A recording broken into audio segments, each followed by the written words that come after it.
Dean here, and today I want to talk about the whole idea of active versus passive income and how it relates to your tax rate.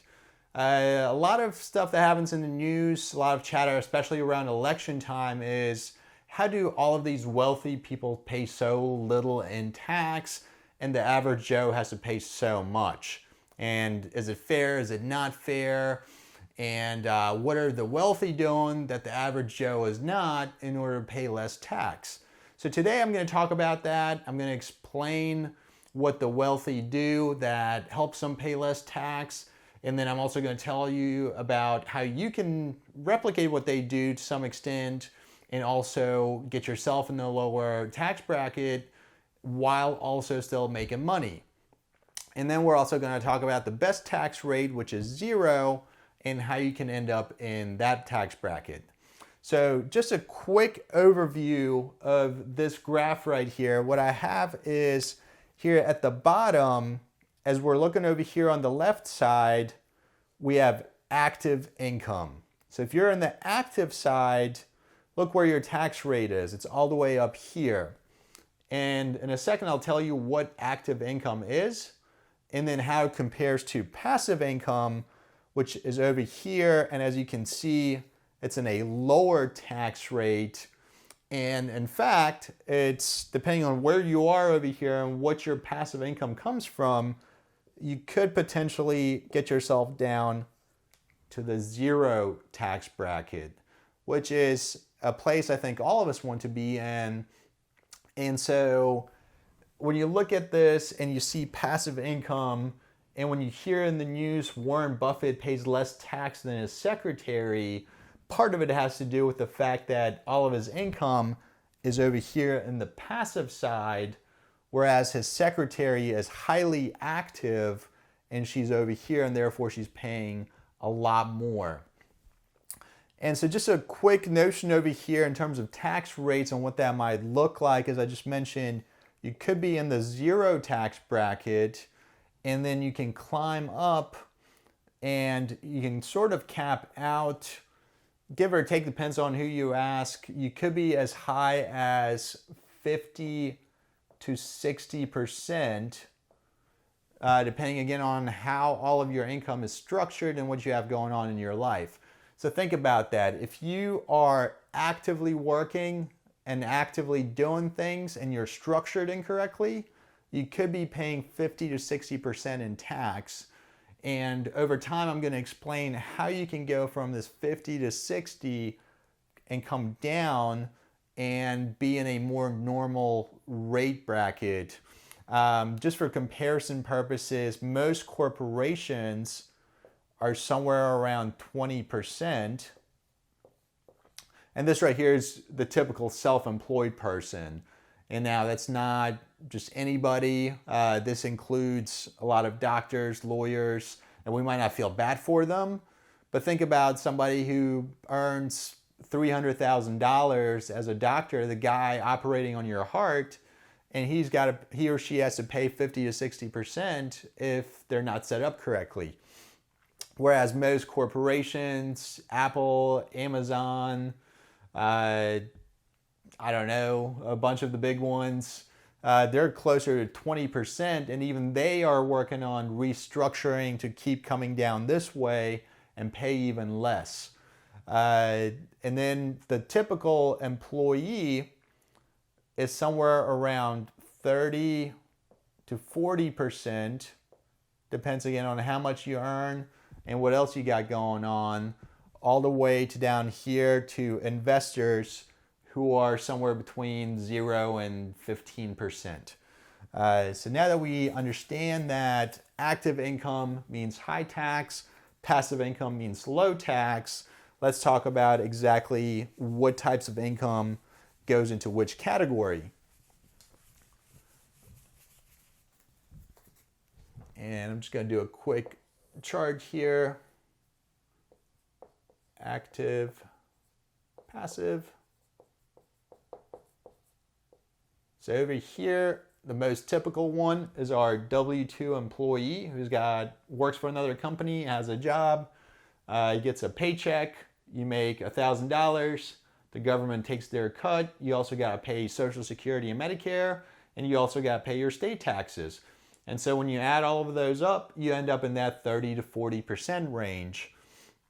Then the next active group of people is the self-employed. And again, those were, my example was the doctors, the lawyers, but this could be your hairdresser. Most real estate agents are self-employed.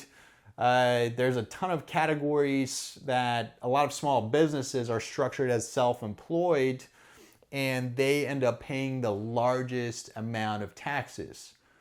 So let's now look over here on the passive side, and this is where a lot of our corporations are.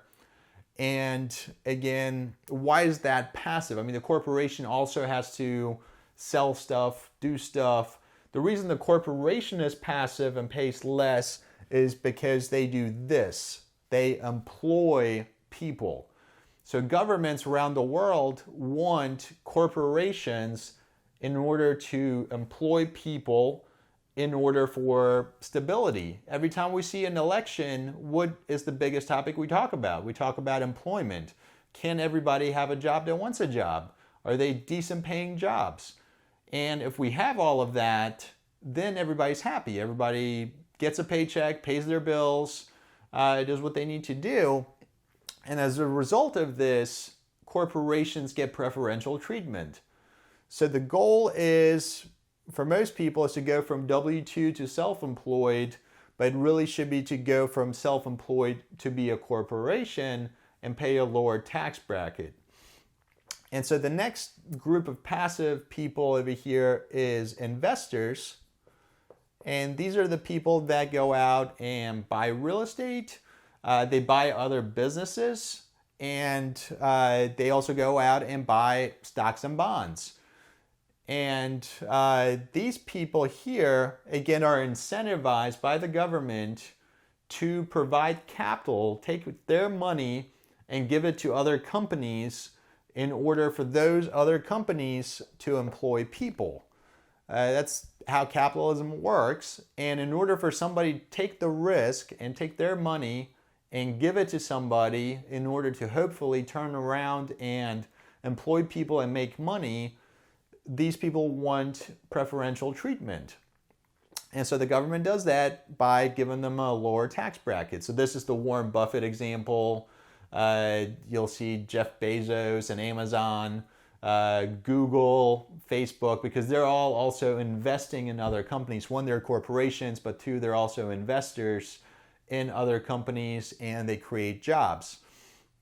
So the ultimate goal is to be down here because investors get to pay tax at either anywhere from 0% to somewhere around 25%. But it's the lowest tax bracket out of all four examples here. So now the question is, again, how can we, the average Joe, be an investor? And the easiest way is by buying stocks and bonds in the public market. And the even easier way to do that is through a 401k plan. So the 401k plan allows you to put your money in there. You as a W-2 employee or even as a self-employed person, you get to put some money in there and you get tax benefits for doing so. So again, the government wants you to save. The government wants you to be an investor. And so they give you a tax break for participating in your 401k plan. If you don't have a 401k plan available, there's also this thing called an individual retirement account, an IRA, that you can open up and again put some money in there and get a tax break. So those are the two easiest ways of doing it. Outside of that, you can also go and open up what's called a brokerage account that you can put your own money in after tax, and you can buy and sell stocks and bonds and some other financial products in order to get some passive income.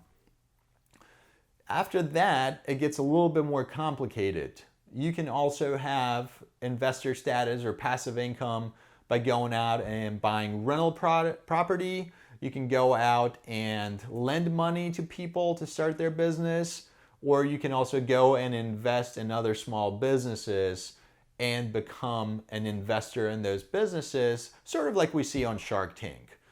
So there's a lot of opportunities out there for all of us to move from active over to passive. The most important thing to do is look at where your income currently is coming from, and then how do we create enough money to be able to go from active to passive. Again, easiest way is a retirement account.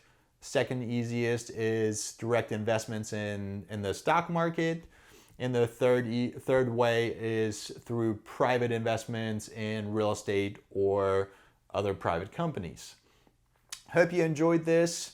Hit like, subscribe, leave me some comments. Let me know what other topics you'd like to hear about.